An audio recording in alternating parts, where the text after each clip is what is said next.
Haleluya.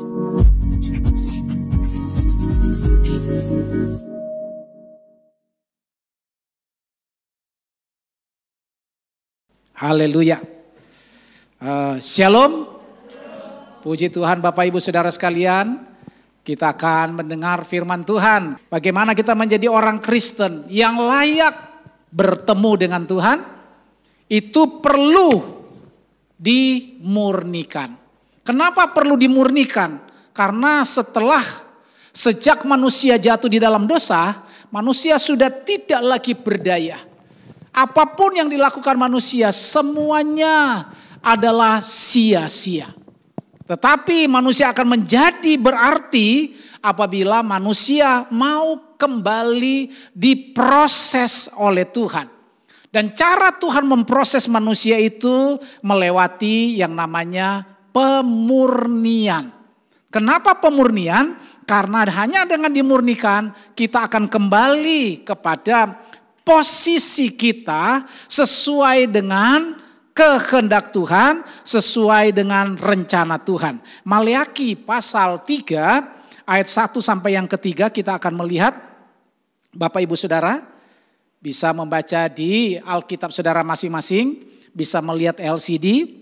Maleakhi pasal 3 ayat 1 sampai 3. Saya akan baca ayat yang ganjil, Bapak Ibu Saudara ayat yang genap, dan di ayat yang kedua, ayat yang ketiga kita akan baca bersama-sama. Saya mulai ayat yang ke-1. Lihat, aku menyuruh utusanku supaya ia mempersiapkan jalan di hadapanku. Dengan mendadak Tuhan yang kamu cari itu akan masuk ke baitnya. Malaikat perjanjian yang kamu kehendaki itu sesungguhnya ia datang. Firman Tuhan semesta alam. Siapakah yang dapat tahan akan hari kedatangannya, dan siapakah yang dapat tetap berdiri apabila ia menampakkan diri? Sebab ia seperti api tukang pemurni logam dan seperti sabun tukang penatu. Sama-sama. Ia akan duduk seperti orang yang memurnikan dan mentahirkan perak, dan ia mentahirkan orang Lewi, menyucikan mereka seperti emas dan seperti perak, supaya mereka menjadi orang-orang yang mempersembahkan korban yang benar kepada Tuhan. Perhatikan dengan baik, perkataan firman Tuhan ini adalah untuk memurnikan kita itu supaya menjadi umat Tuhan yang layak dan berkenan. Tujuan dari khotbah ini adalah agar kita mengerti bahwa Tuhan hanya mau bersekutu dengan umatnya yang berkenan dan sempurna. Nah Bapak Ibu Saudara sekalian, untuk mendapatkan umat Tuhan yang sesuai dengan keinginan hati Tuhan, itu hanya bisa terjadi kepada mereka yang sudah melewati pemurnian dari Tuhan.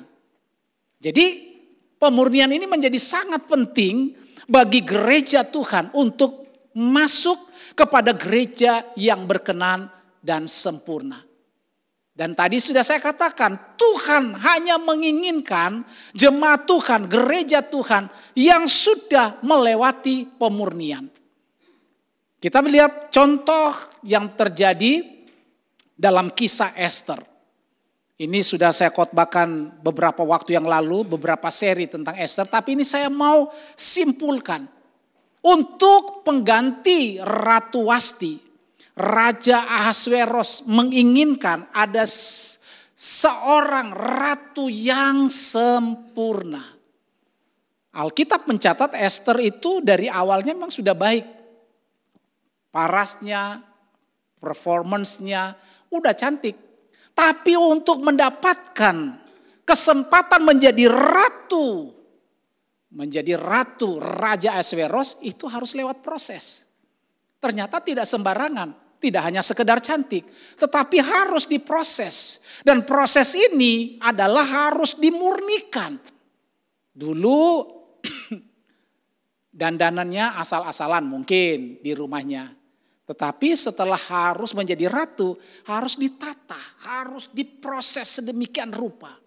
Nah Alkitab mencatat di dalam Esther pasal 2 ayat 12 bahwa untuk proses menjadi ratu Ahasveros itu harus 12 bulan. 6 bulan pertama di-scrub, dikasih wangi-wangian yang namanya minyak mur. 6 bulan kemudian dikasih yang namanya minyak kasai. Dua-dua ini adalah inti atau serum dari pewangi, parfum. Nah, saudara bisa bayangkan wanita-wanita di sini kalau pergi dandan muka itu paling sehari sekali, benar nggak? Wanita-wanita kalau pergi ke tempat bersih muka, facial, itu ya paling sejam, pijet-pijet 2 jam, setelah itu dikasih obat, ketiga baru dikasih obat, baru dipijet lagi, sampai jadi bagus. Itu paling 3 jam. Itu pun wanita-wanita kalau dia punya uang banyak, seminggu 2 kali. Tapi untuk jadi ratu Ahasveros harus 6 bulan pakai minyak mur, dilulur setiap hari. 6 bulan, tidak cukup, tambah lagi 6 bulan, dilulur lagi pakai minyak kasai. Jadi waktu lewat begitu, itu sudah tidak lagi bau minyak kampung. Jadi yang bau itu adalah minyak mur dan minyak kasai. Mau jadi gereja Tuhan harus pakai ukuran. Jadi Tuhan hanya menginginkan gereja Tuhan yang sudah dimurnikan, dilulur dengan firman Tuhan, di-scrub pakai Roh Kudus. Supaya apa? Sesuai dengan mau dan keinginannya Tuhan. Karena ada banyak orang kepengen ketemu Tuhan, kepengen masuk surga, tapi pakai gayanya sendiri, pakai minyaknya sendiri. Enggak bisa. Harus ini menjadi tujuan daripada Tuhan memurnikan kita. Makanya di dalam Alkitab, kenapa ada istilah yang namanya penampian? Karena memang untuk mendapatkan gandum terbaik harus ditampi. Saudara mau dapatkan beras yang terbaik harus ditampi. Mana ada orang sini suka makan gabah? Kan gak ada. Siapa yang sini makan padi? Yang mau makan padi itu biasanya cuma burung. Kan di sini manusia semua. Maunya makan beras. Apalagi beras rojo lele. Itu pasti yang terbaik. Walaupun beras ini beras berkualitas tinggi, tapi tidak ditampi, saya percaya tidak ada seorang pun yang mau makan. Makanya perlu penampian, perlu pembersihan. Matius pasal 3 ayat 12 di sana dikatakan, alat penampi sudah di tangannya. Ia akan membersihkan tempat pengirikannya dan mengumpulkan gandumnya pengirikannya. Itu harus ditampi. Nah Bapak Ibu, masih ada lagi emas. Itu harus apa? Dimurnikan. Wahyu pasal 3 ayat 18 katakan, supaya kamu membeli emas yang telah dimurnikan dalam api. Artinya untuk mendapatkan emas kualitas, tidak mungkin kita asal-asalan beli. Tapi kita mau yang murni, itu kualitas tinggi, harganya mahal. Nah Bapak Ibu Saudara sekalian, yang dimurnikan juga selain emas adalah menurut Alkitab tadi yang kita baca Maleakhi pasal 3 ayat ke-3a, di sana dikatakan ia duduk seperti memurnikan perak. Jadi perak pun dimurnikan. Nah Bapak Ibu, kualitas orang percaya untuk mau menjadi serupa dengan Kristus itu harus melalui proses penampian atau proses pemurnian. Untuk mendapatkan barang yang berkualitas harus diproses. Emas yang kualitasnya tinggi harus proses. Dengan apa? Kalau emas mungkin dengan air raksa. Air raksa itu untuk memisahkan kotoran dari emas sama emas yang asli. Sehingga menghasilkan emas yang murni. Saudara kan tahu sekarang emas itu begitu mahal. Tadi pagi saya tanya kepada Ibu Lina, katanya emas 900-an ribu per gram. Beberapa waktu lalu temannya Jire jual emas sekian kilogram sekian kilo loh, bukan sekian gram, sekian kilo. Beberapa kilo dia jual, tapi angkanya masih 1.050.000. Jadi mahal sekali. Tapi itu tergantung itu dimurnikannya benar apa tidak. Apakah ini emas 24 karat atau 18 karat. Itu beda harganya. Nah, perhatikan dengan baik. Tadi sudah saya katakan, Tuhan menginginkan gereja Tuhan yang dimurnikan, berkenan, dan jemaat yang sempurna. Kenapa perlu penampian? Kenapa perlu pemurnian? Karena Maliaki pasal 3 ayat 2a tadi kita sudah baca, dikatakan demikian, siapakah yang dapat tahan akan hari kedatangannya, dan siapakah yang dapat tetap berdiri apabila ia menampakkan diri. Jadi persoalan penampian dan persoalan pemurnian dari kita umat Tuhan adalah supaya kita bisa tahan. Supaya kita dapat tetap tegak berdiri di hadapan Tuhan kalau Dia datang. Nah, bagaimana caranya? Supaya kita menjadi serupa dengan gambarnya. Supaya kita tetap tahan berdiri kalau Dia datang. Yang pertama, kita harus rela mau dimurnikan. Kita baca ayat 2b tadi sampai 3. Tolong dibaca. Maliaki pasal 3 ayat 2b sampai yang ketiga. Sebab ia seperti api tukang pemurni logam dan seperti sabun tukang penatu. Ia akan duduk seperti orang yang memurnikan dan mentahirkan perak. Dan ia mentahirkan orang Lewi, menyucikan mereka seperti emas dan seperti perak, supaya mereka menjadi orang-orang yang mempersembahkan korban yang benar kepada Tuhan. Jadi ia di sini siapa? Tuhan. Tuhan itu seperti tukang pemurni logam, seperti sabun tukang penatu. Jadi Dia ingin supaya kita dimurnikan, supaya kita dikuduskan, kata firman Tuhan, menyucikan mereka seperti emas. Kata suci atau kata kudus itu artinya apa? Dipisahkan, kados. Jadi dipisahkan dari apa? Dari manusia lama yang tidak berkualitas. Untuk menjadi manusia yang sesuai dengan keinginan hatinya. Nah, Bapak Ibu Saudara sekalian, kalau begitu bagaimana kita harus dimurnikan? Harus ada kerelaan. Harus ada kemauan, mau ditangani oleh tangan Tuhan yang penuh dengan kasih. Karena ini ada hubungannya dengan kedatangan Tuhan. Karena ini ada hubungannya dengan pertobatan kita. Dari pihak kita untuk ketemu dengan Tuhan, kita harus ada pertobatan.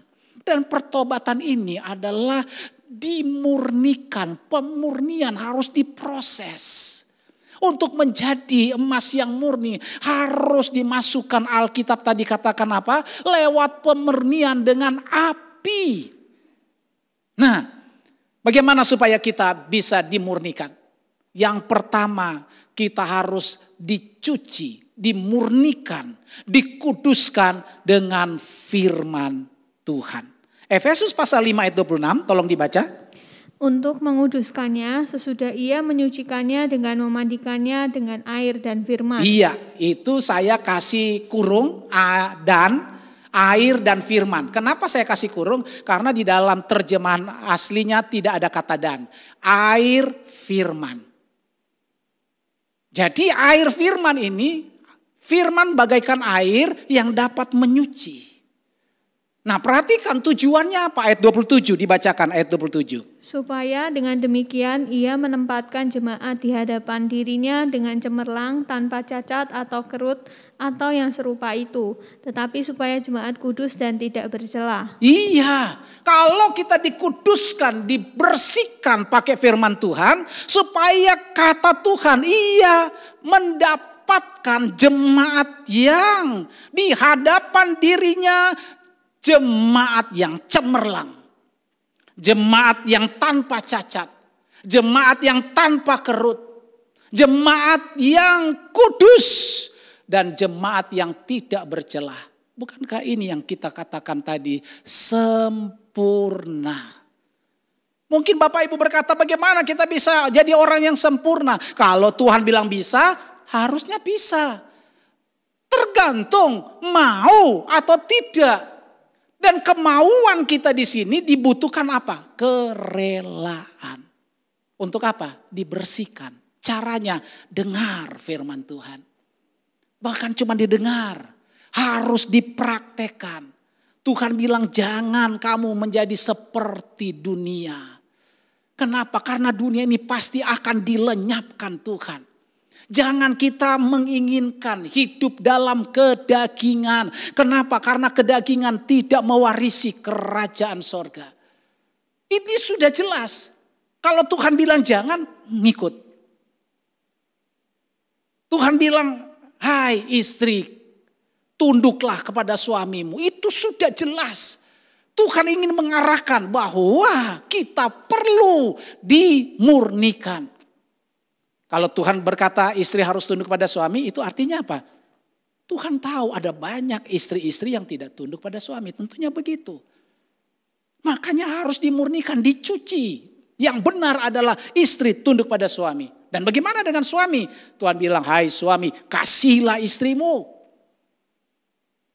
Bapak Ibu, berarti ada di dunia ini.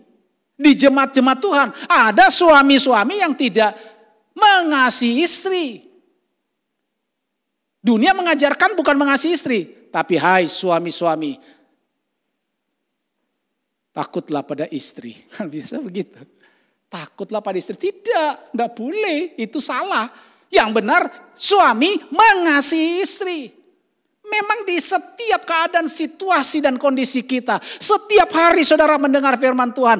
Kalau kita mau melakukan itu artinya saudara merelakan diri bahwa firman Tuhan sedang membersihkan hidup saya. Karena Tuhan hanya mau ketemu dengan orang yang tanpa cacat, tanpa kerut. Tuhan tidak mau ketemu dengan orang yang tanpa kekudusan. Tuhan mau orang-orang yang tidak bercelah. Itulah orang-orang yang berkenan. Karena apa? Karena mau dengar firman Tuhan. Orang yang mau mengandalkan firman Tuhan itu karena firman Tuhan itu ada fungsinya. Ibrani pasal 4 ayat 12 bilang apa? Sebab firman Allah hidup dan kuat dan lebih tajam daripada pedang bermata dua manapun. Ia menusuk amat dalam sampai memisahkan jiwa dan roh, sendi-sendi dan sumsum. Ia sanggup membedakan pertimbangan dan pikiran hati kita. Itu fungsi dari firman Allah. Jadi kalau saudara mau mendengar firman Allah dengan baik, fungsinya adalah untuk apa? Memisahkan pikiran, kehendak dan perasaan yang ada di dalam jiwa kita dengan roh yang ada milik Tuhan di dalam diri kita. Seringkali terjadi pertentangan kehendak jiwa dengan kehendak roh. Maka firman katakan memang roh itu bertentangan dengan keinginan jasmani kita. Kenapa? Karena yang melingkupi jasmani kita yang lebih dekat adalah jiwa. Bapak Ibu Saudara sekalian, kenapa? Karena jiwa tempatnya di tengah.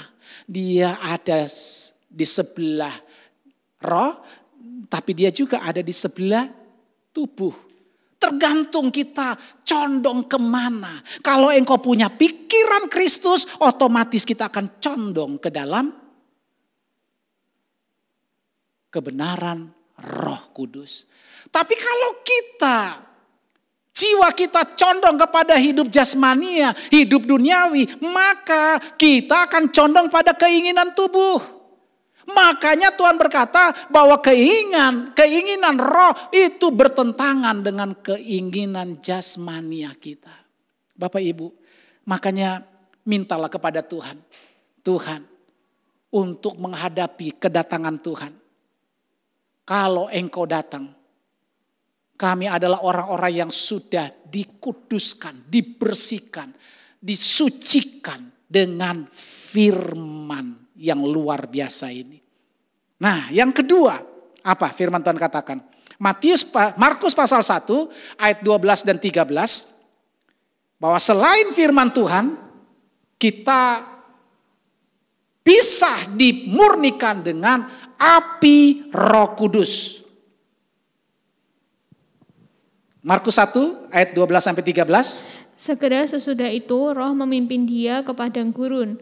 Di padang gurun itu ia tinggal 40 hari lamanya dicobai oleh iblis. Iya, Roh memimpin. Roh memimpin dia kemana? Ke padang gurun. Untuk apa? Dicobai. Ia harus tinggal 40 hari di padang gurun. Untuk apa? Dicobai. Yesus harus punya kerelaan untuk dipimpin Roh Kudus. Untuk apa? Supaya benar-benar kualitas ilahinya itu bukan karena perbuatannya, tapi karena perbuatan Roh. Itu yang membuat dia bisa membangkitkan orang mati. Itu yang membuat dia bisa mencelikan mata yang buta. Itu yang membuat dia bisa menyembuhkan kaki yang timpang, orang yang lumpuh. Itu karena mau dipimpin oleh Roh Kudus. Makanya kalau kita dipimpin oleh Roh Kudus dan di sana dikuduskan, dimurnikan, harusnya kita mau. Kenapa? Karena Roh Kudus setiap hari mengingatkan kita, Bapak Ibu Saudara sekalian. Karena kita masih ditinggal di dalam dunia ini. Kita dekat dengan dunia, kita dekat dengan hidup daging kita. Tapi kalau kita tidak dipimpin Roh Kudus, maka kecondongan kita adalah mau terus ikut keinginan jasmania hidup kita. Itu pasti. Karena kita ada di dunia ini, kiri kanan muka belakang kita hidup penuh dengan kejahatan dan dosa. Kalau kita tidak dipimpin Roh Kudus, itu pasti akan berbahaya. Jadi Roh Kudus ini fungsinya untuk menghibur dan menolong. Kita setiap hari bisa berbuat salah. Roh Kudus selalu mengingatkan, Abraham itu salah. Tapi kalau kita bandel, kalau kita tidak mau mendengar suara Roh Kudus, maka dia tidak sanggup menyucikan dan memurnikan kita. Tergantung kerelaan Bapak Ibu Saudara. Makanya kalau kita dengar firman Tuhan, ada teguran-teguran dari firman Tuhan untuk memperbaiki, memurnikan hidup kita supaya kita mempunyai kualitas yang baik di hadapan Tuhan. Itu kita harus nurut, kita harus dengar. Kalau Roh Kudus berbicara dalam hidup kita bahwa engkau salah jalan, engkau salah bertindak, engkau salah berpikir, engkau salah berkata-kata, harus cepat diperbaiki. Karena apa? Karena ini adalah kategori supaya kita tetap hidup di dalam kekudusan bila kita nurut pada firman Tuhan dan bila kita nurut pada Roh Kudus. Akibatnya kita akan siap menantikan hari kedatangan Tuhan. Maleakhi pasal 3 ayat 2a tadi berkata, siapa yang tahan berdiri di hadapannya kalau hari Tuhan itu datang. Bapak Ibu, yang ketiga, kita akan dimurnikan oleh api sengsara. Bila kita tidak mau dari sekarang, dengar baik kata-kata saya ini. Bila kita tidak mau dari sekarang dimurnikan oleh firman Tuhan, tidak mau dimurnikan oleh api Roh Kudus, kita pasti akan dimurnikan dengan api sengsara. Apa itu api sengsara? Coba kita perhatikan. 1 Petrus pasal 4 ayat 17. Tolong dibaca. 1 Petrus 4, 17. Karena sekarang telah tiba saatnya penghakiman dimulai dan pada rumah Allah sendiri yang harus pertama-tama dihakimi.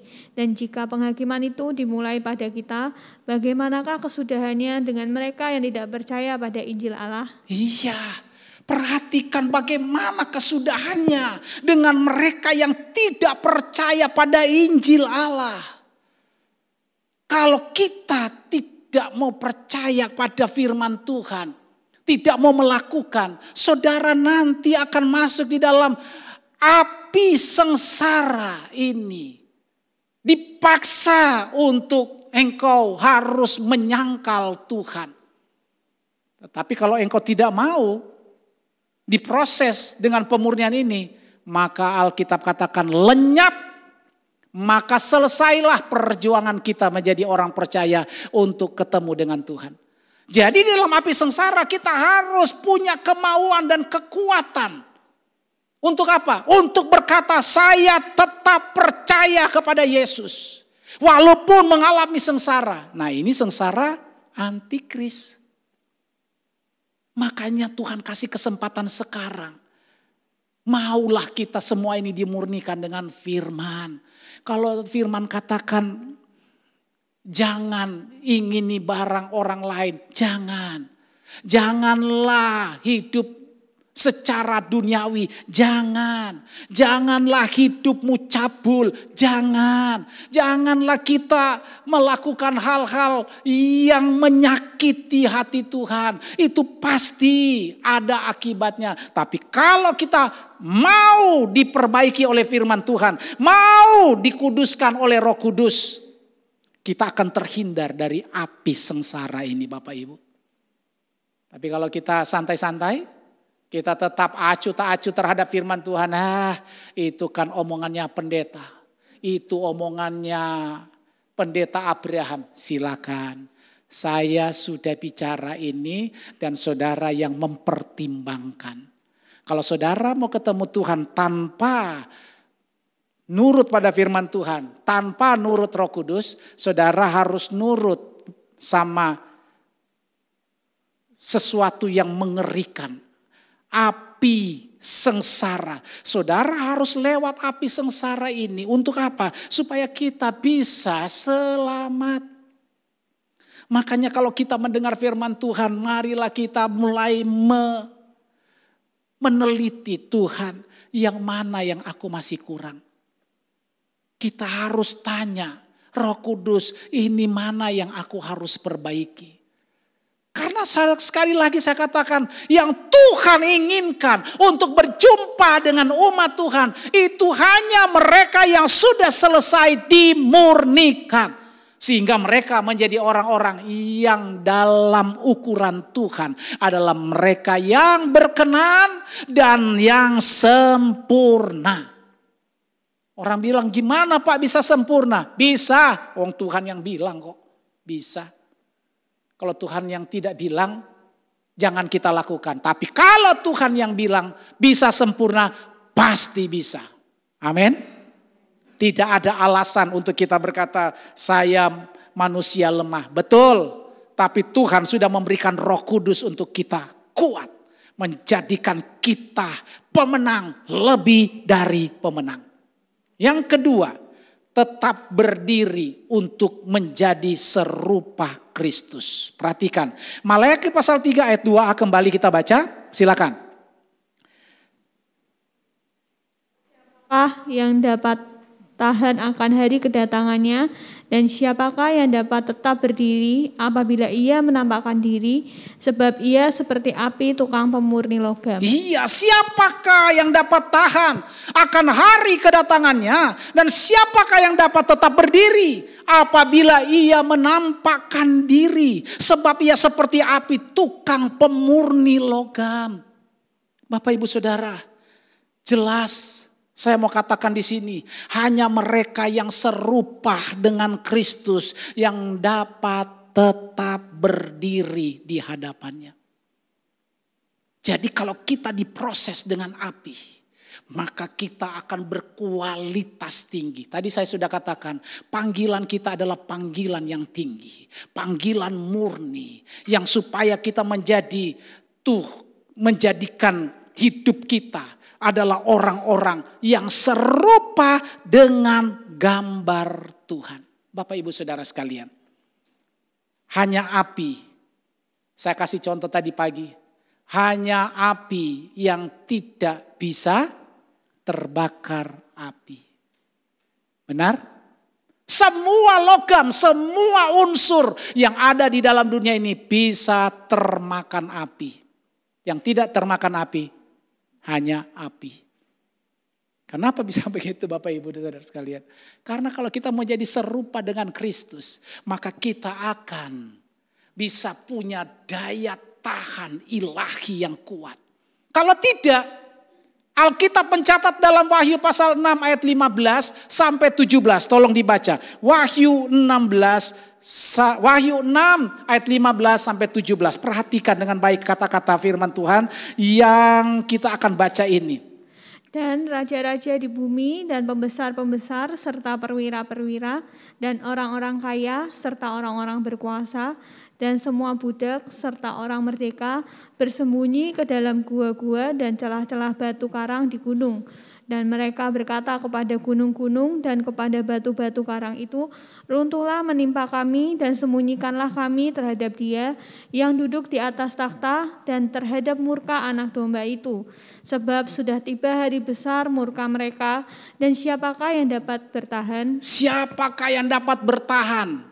Saudara catat, kalau ada pakai Alkitab itu harusnya dicatat. Kata mereka di pas ayat yang ke-17 itu adalah Tuhan, bukan mereka. Kata di sini adalah murkanya atau murka Tuhan. Siapa yang dapat tahan?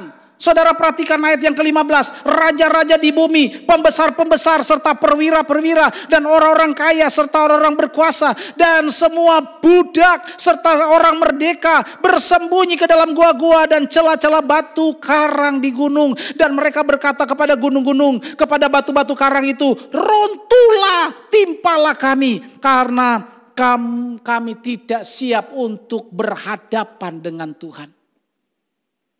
Jadi kenapa kok ditulis jelas banget? Orang-orang kaya, raja-raja, pemerintah-pemerintah, orang merdeka, budak. Karena ini adalah struktur dalam masyarakat yang tidak mau dimurnikan lewat firman Tuhan dan lewat Roh Kudus. Mereka pasti sudah dengar firman Tuhan, kalau tidak mungkin tercatat di sini. Mereka sudah pasti tahu ada Tuhan, tapi menolak. Nah itu mereka. Nah kita sekarang yang ada di tempat ini, hati-hati. Kita sudah dengar kabar sukacita ini. Jangan ada di antara kita yang mau menolak. Kita harus berseru kepada Tuhan. Tuhan, aku butuh Engkau. Murnikan hidupku. Supaya aku bisa layak ketemu dengan Tuhan. Karena Tuhan menjamin orang-orang yang nurut firman Tuhan, yang sudah diproses, mereka akan menjadi serupa dengan Tuhan. Jangan satu waktu kita tidak tahan melihat. Yang tidak tahan melihat itu pasti tidak serupa dengan Tuhan. Bagaimana supaya kita punya keserupaan dengan Tuhan? Kita kembali Efesus 5 ayat 26-27, baca lagi dengan jelas. Efesus 5 ayat 26-27. Untuk menguduskannya sesudah ia menyucikannya dengan memandikannya dengan air dan firman. Supaya dengan demikian ia menempatkan jemaat di hadapan dirinya dengan cemerlang, tanpa cacat atau kerut atau yang serupa itu. Tetapi supaya jemaat kudus dan tidak bercela. Iya, syarat ini menjadi syarat yang mutlak. Kalau kita mau menjadi serupa Kristus. Bapak Ibu. Kita harus rela, ini catatan penting. Kita harus ada kerelaan, mau terus dibersihkan oleh firman. Bagaimana caranya? Harus sering baca. Saudara mau dibersihkan oleh rinso, ya harus pakai rinso.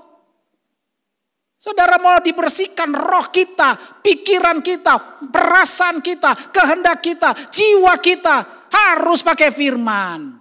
Enggak ada cara lain.